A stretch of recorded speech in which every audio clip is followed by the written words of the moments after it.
Coming up next on Channel 4 News at 6, South Florida's big news. America pressures the Vatican for Noriega. South Florida relief effort shifts into high gear. Florida's freeze means an assault on your wallet as some produce prices take off. And live from New Orleans, the hurricanes in the Sugar Bowl. These reports and much more tonight on Channel 4 News at 6. Next.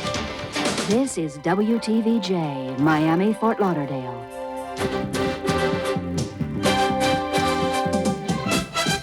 Susan Lichtman, Steve Abrams, Cliff Morrison, weather, Tony Segreto, sports, Bob Mayer, business. This is the Channel 4 News, South Florida's big news. Good evening. The battle intensifies tonight in Panama, not for the streets, but for General Manuel Noriega. The U.S. applying tough diplomatic pressure on the Vatican to turn Noriega over. Our big story coverage begins tonight with Channel 4 News reporter Jose Diaz-Balart, who is in Panama City. Panama's new president, Guillermo Endara, today said General Noriega should not be granted political asylum anywhere. He is a common criminal of the worst kind. He has been justly accused of homicides and narco traffic and other very, very horrendous crimes. Endara says his government is not involved in any negotiations that have to do with General Noriega and hopes the Vatican will not let him stay at its embassy here for long. The Vatican, for its part, said today it would not hand Noriega over to U.S. authorities. As General Noriega continues to be holed up in the Vatican embassy behind me, there are persistent reports he may be about to leave Panama and be given asylum in either Cuba or Nicaragua. Noriega's future is the talk of the town today as people here try to return to normalcy. The downtown market area is again packed with shoppers.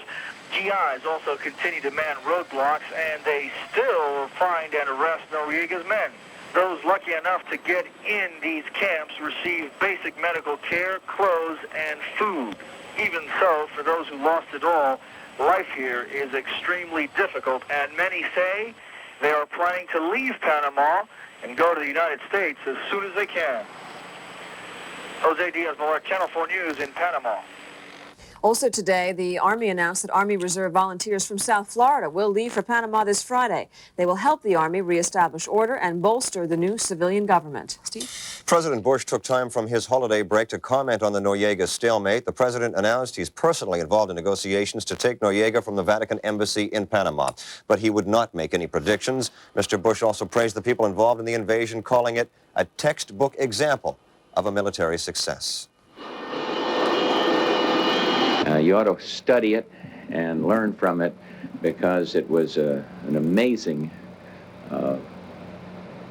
well coordinated, superbly executed operation. While some Latin American countries don't agree with the president's assessment, Mr. Bush says he is not going to let that bother him. He plans on staying in close touch with Panama, but says he won't let it interfere with his vacation. It began just this week, but tonight, South Florida's effort to help the Panamanian people is rapidly expanding. Our big story coverage continues with Channel 4 News reporter Ileana Bravo. Panama is a country starting from scratch. The nation's collective cupboards are bare. In some cases, entire food stores and businesses are wiped out from the shelling. In others, looters finish the job. South Floridians are coming to the rescue of their Latin neighbors to the south. From the biggest to the smallest donations, a community is pitching in. I brought it because it's my country. Now we have a problem. So I bring just rice and tuna, but it's something to help. The relief effort was launched by Spanish-language radio station WQBA. Most of these things were brought by listeners of the radio station, but station representatives say some of the big Latin food chains have made multi-thousand-pound donations of rice and canned food. This is one more time that we are seeing that the Hispanics in the market of Miami, we are all united. This is why it shows that we all get together, we all bind together for one cause, liberty, democracy, and the future of our countries. Well, you can see here We're planning to fill it up one plane. Eastern Airlines is donating a 727 to carry about 35 tons of supplies into Panama tomorrow morning. Other flights might be necessary to handle the heavy load of donations. This is only a start in a long process to rebuild the country, but already local Panamanians are expressing their gratitude. This handwritten sign simply says, "Panama thanks you." Ileana Bravo, Channel 4 News, Miami. A gruesome discovery tonight at Miami International Airport. The body of a stowaway was discovered wedged inside the rear door of an Eastern Airlines jet. Police say the flight from Barbados touched down, the passengers got off the plane, and the body wasn't found until the ground crew began to clean the plane. The victim was in his early 20s, and police say the cause of death is still under investigation. Florida's deadly freeze is tonight taking aim at consumer pocketbooks. Orange juice futures on commodity exchanges rocketed upward today, despite the fact that full damage figures aren't yet in. The full impact, I should say, on juice prices probably won't be known until the federal government releases citrus crop estimates January 11th. Central Florida citrus crops could benefit South Florida growers. They say wholesalers from across the state might be looking here for oranges and grapefruit. As far as I can see, in Indian River and in Palm Beach County and Broward County, there might be little spots of damage, but the majority of the citrus crop is in good shape. Many Florida citrus farmers moved to southern counties after the Christmas freeze of 1983. That move apparently paying off. Paying out, that's what Florida consumers will be doing for their produce starting today. Channel 4 News reporter Katrina Daniel says the people who grow, pick, and eat produce will really feel the Florida freeze. The record-breaking cold wave ravaged Florida's vegetable belt, devastating areas like Immokalee, which depend on crops for their very existence. Even as the freeze wiped out fields and crops, it also erased jobs. We've been without work at least for a week, before the frost and all. See, it wasn't that many work, and now with this, it's going to be worse. Money-wise, work-wise. I don't know what's going to happen, it's just bad. Growers say the effect of the freeze will soon be obvious at the cash register. It will just raise the prices on any of the fruit or vegetables. In fact, strawberries have already tripled in cost. Squash and corn will be next to go up. Another of Florida's multi-million-dollar industries, landscape nurseries, were hurt as well. Despite precautions, many nursery owners saw their plants burned, crumpled, and withered after 3 nights of record-breaking low temperatures. Nursery manager June Eubank says her plants were lucky, but it was planned luck. What we did was knock everything down on the ground and protect them that way a lot. We kept the sprinklers on all night long, and that's the best we could do. Not everyone's plants came through unscathed. These are my banana trees, and it doesn't look like they made it. The temptation is to cut them back severely and start all over again, but the plant experts say don't touch them. Plant experts advise you to keep your frozen plants well watered without violating water restrictions. And they say don't trim any frozen plants for 4 to 6 weeks. Even if the foliage is brown and looks dead, that's protecting the new growth. So do not do any trimming, absolutely. And for those who took their delicate plants inside to avoid the frost, Eubank says check the forecast before you put them back out. In Miami, Katrina Daniel, Channel 4 News. This week's cold spell has created an even bigger than normal overload for homeless family shelters. Officials say demand, already high this time of year, increased during the freeze. The Mental Health Association of Dade County operates a 24-hour shelter hotline if you need a place to stay or other social services. Call 379-4663. Pompano Beach police believe they've identified a body found floating in a canal yesterday. They believe the victim was an elderly person who walked away from a retirement home. The 56-year-old man was reported missing December 21st. Neighbors say he liked to sit on the canal bank for relaxation. His name won't be released until the family has been notified. Police say they will file no charges against the driver who hit and killed an 11-year-old Fort Lauderdale girl. Patrice Roberts was killed last night as she stepped off a curb and into the path of a car. Her brother was there. He described the driver's reaction. She turned back around, and then she got out the car and said, "Who child I hit? Who child I hit? Please tell me who child I hit." Patrice was returning from a store with oil for birthday muffins when she was killed. Susan. Broward father Alan Hoyton has lost his daughter, in a sense. Once charged with abducting her, Hoyton lost custody and was jailed.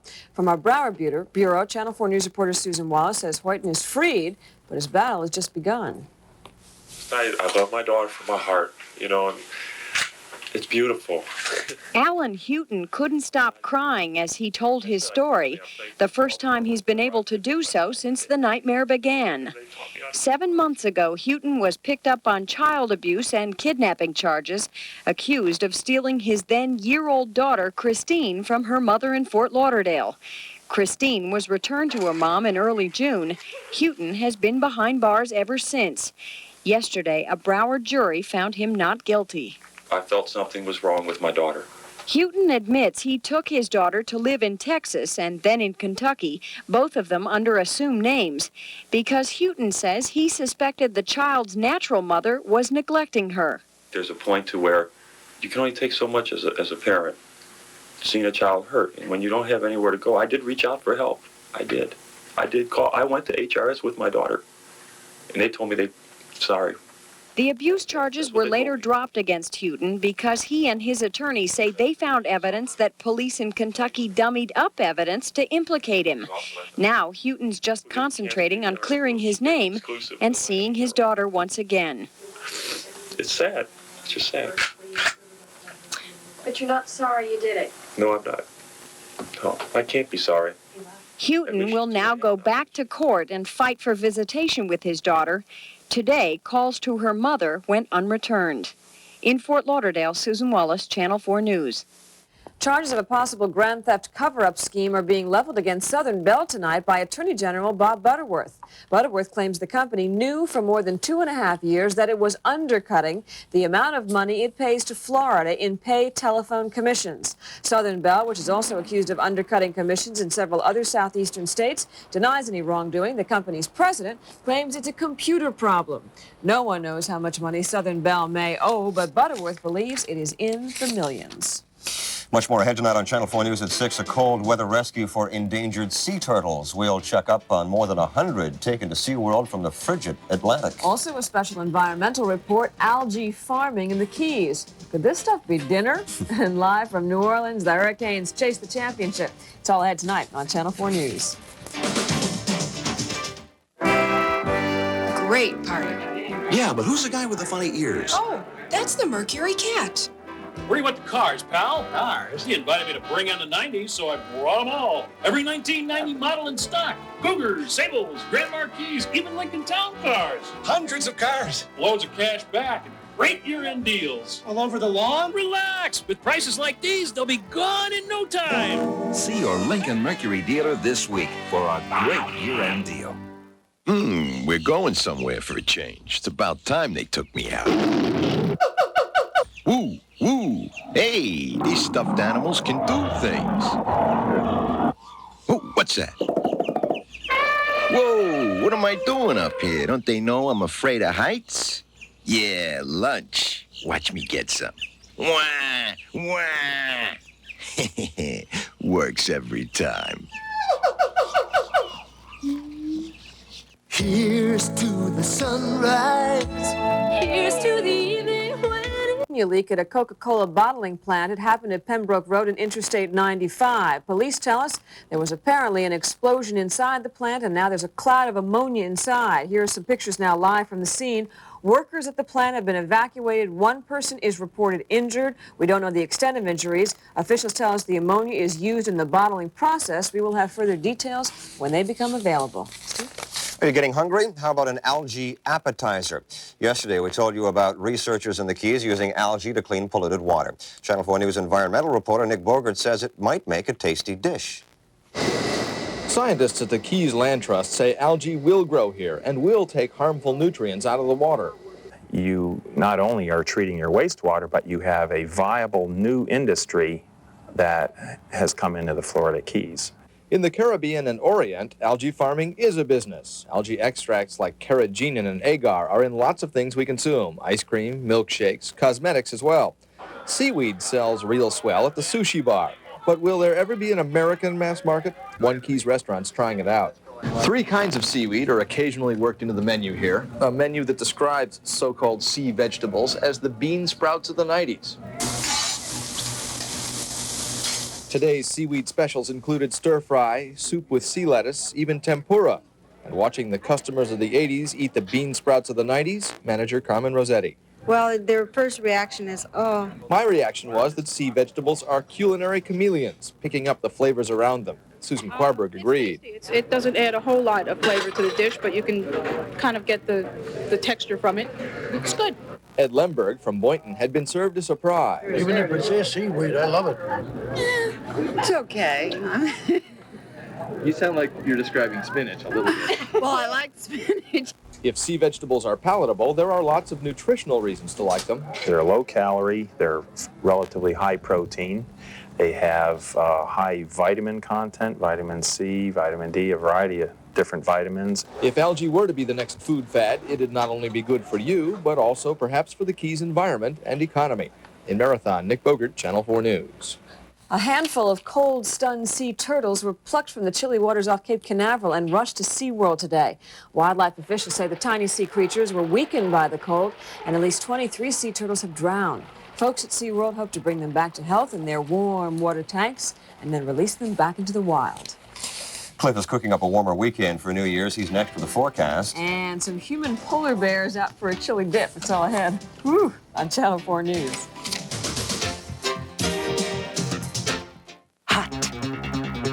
Safe. Taurus. Hot.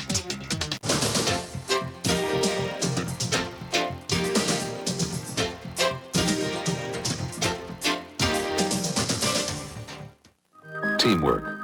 That's what we're all about at Channel 4. And at the 1989 Florida Emmy Awards, our teamwork showed as Channel 4's photographers, editors, writers, producers, and reporters were honored with 19 Emmy Awards, more than any other TV station in the state. Teamwork. That's what we're all about at Channel 4. Hey guys, watch our teamwork. It's the Nissan year-end clearance. Mom, I'm doing a commercial here. I'm not here. It's the Nissan year-end clearance. That's the commercial? Well, no, I was about to say that right now is the best time to buy Maxima, the most trouble-free car sold in the U.S. A few balloons wouldn't hurt. Or the 240SX, the affordable sports car. Free hot dog, something. Or a brand new Nissan Stanza. You need a clown. I don't need a clown. Trust me on this. I used to be in the theater.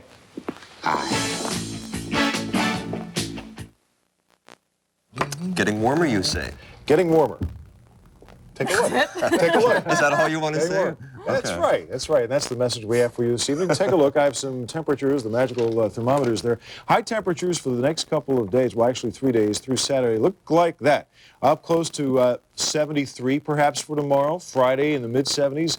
And who knows, we may just get crazy and get up to 77 degrees by Saturday. All right. That would be crazy. Yeah. All right. Right now we have partly cloudy skies throughout South Florida. Miami 65 degrees, Miami Beach is 66, Kendall 64, Fort Lauderdale 65, Pompano Beach a cool 59, and Key West 62. The barometer's steady, relative humidity 50%, winds are from the west now at 3. In the surf this afternoon at Miami Beach, the water temperature 70 degrees, moderate air quality for Dayton. Broward had a very high level of carbon monoxide. They had a 96 moderate air quality there. The record high 83. We made it to 71. Record low temperature 41. Sunrise at 7:06, and the next high tide from the Port of Miami at 7:30 p.m. Tony, watch this. This could be a Tony. Coney Island, New York. It is the Polar Bear Club. They do this every year on this date. Now, the water temperature was in the 30s. The air temperature was in the 20s. And you'd think perhaps they'd go into the water to warm up, wouldn't you? But that's not the case. Matter of fact, the water was so cold that their teeth were chattering for some of them long after they took them out. So, but it was that cold. 75 in Beeville, the warmest temperature in the nation today, and 37 below. That was the coldest temperature in the nation in Watertown, New York. Some flurries also in West Virginia and still in the Carolinas, but that will end as this warm air, the return from that high pressure, will move in and change most of that precipitation, if any, to rain. Now, for tomorrow, we're still looking for some warm air to moderate the southern part of the nation. Cold air is going to flatten out. The jet stream is flattening out, too, so we don't expect this to dip down too much for the weekend for us. 37 the high in Chicago, 32 for New York, Washington 40 degrees, Atlanta 57, and Seattle may get some clouds, perhaps a chance of rain. Partly cloudy weather for San Francisco, Los Angeles, 63. For tonight, we're looking for temperatures in the mid to upper 40s, close to 50 degrees, perhaps 53 in Key West. Tomorrow, temperatures in the low 70s. And for the 5 days ahead, a slight warming, as I showed you, up to perhaps 77 by Saturday. And we'll get into the upper 70s, let's say, for Sunday and Monday. It looks very good for 1990. Very good. So far, sunny and mild for tomorrow. Warmer, high temperature, low 70s. Low temperature, 48 to 53. And the marine forecast shows north to northeast winds 5 to 10 knots, seas 2 to 3 feet. The bay and inland waters a light chop. Tony, do you think that might be a Tony? Yes, definitely. We'll ask Tony in just a second. Coming up in Tony Sports Live from New Orleans, the Hurricanes look for championship rings in the Cajun capital. And junior orange ballers, and we mean junior orange bowlers. It's all ahead on Channel 4 News at 6. Now, for a limited time, get a guaranteed rebate at your Jeep and Eagle dealer.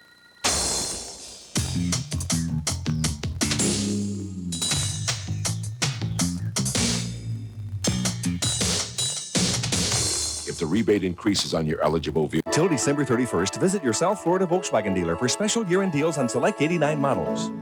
Tonight's Channel 4 Sports is brought to you by the Landmark, East Country Club Drive, Aventura, and by your Volkswagen dealer. Test drive Volkswagen's exciting new line of 1990 models.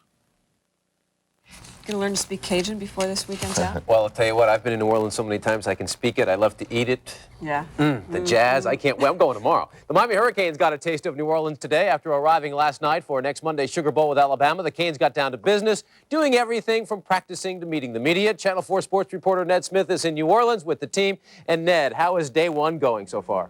Well, you know, for my voice, it's I was hoping that spicy food would make it a little easier. But, you know, for most of these players playing back-to-back Orange Bowls the past 2 years, they're having a hard time adjusting to knowing that they're out of town for the first time at the end of the year. But, you know, they've got places they've got to check out, and you know they will. But they've also got to get ready for a game, and that's trying to balance the best of both worlds. Think New Orleans and you think Bourbon Street, jazz and Cajun cooking. Those are just some of the distractions both Miami and Alabama have to overcome. One place to get away from it all is the practice field, in between phone calls, of course. We get them out here between the white lines, and that's where we all make our living, and that's where we make our mark. So we're excited about it. Both teams practiced for 2 hours today. Alabama's working out at Tulane University, while Miami is at the Saints training complex. But with the Sugar Bowl still 5 days away, it's tough to look ahead to New Year's Day. Right now, it's hard to focus. I mean, you're just getting back from Christmas vacation, and, you know, you have the surroundings like this. I'm still, you know, like a kid in a candy store, just, you know, all excited just to be here. But I feel like as the week goes on, I'll settle down. The players are reminded about the game every day in press conferences, including who's favored. Miami by 9. You know, with a team like Miami, they could beat your brains out. So, I mean, I think that helps keep us focused a pretty good bit. So it is a hard time to focus, knowing that you can, you know, have some time to get some entertainment in, because, believe me, last night on Bourbon Street, there were players from both Alabama and Miami. Tony Segreto joins us out here tomorrow. I'll see you later on. This is Ned Smith reporting live from New Orleans, Channel 4 Sports. Now, don't go singing at the old Absinthe House tonight on Bourbon Street. Rest the there voice. There are some sights you just wouldn't believe. I know. Okay, Ned, thanks. Closer to home, the nation's #1 team, Colorado, is also preparing for their big bowl game with Notre Dame. The Buffaloes, you know, have never been in this situation, and this usually causes one's knees to knock, but not with this Colorado team. They are focused to win it all, and are not going to let anything get in the way. The pressure is there, but we're not going to really consider it or let it be a big factor, because we know we have talent, with just as much talent as Notre Dame, and we know we can compete with anybody in the nation. All right, switching gears now. If you could name one thing that is different with the Miami Heat this year, what would it be? Well, I would have to say the much improved play of center Ronnie Cycli. Listen, in his last 5 games, Cycli has been a real force, scoring a season-high 30 against New Jersey. On the season, Cycli is 6th in the NBA in rebounding, pulling down an average of 10.4 boards a game. Last night against the Knicks, Cycli played one of his best games as a professional. He scored 26 points, had 11 rebounds, held one of the NBA's best, Patrick Ewing, to a season-low 11 points. But no matter how good you are one night, it's being able to do it every night that counts.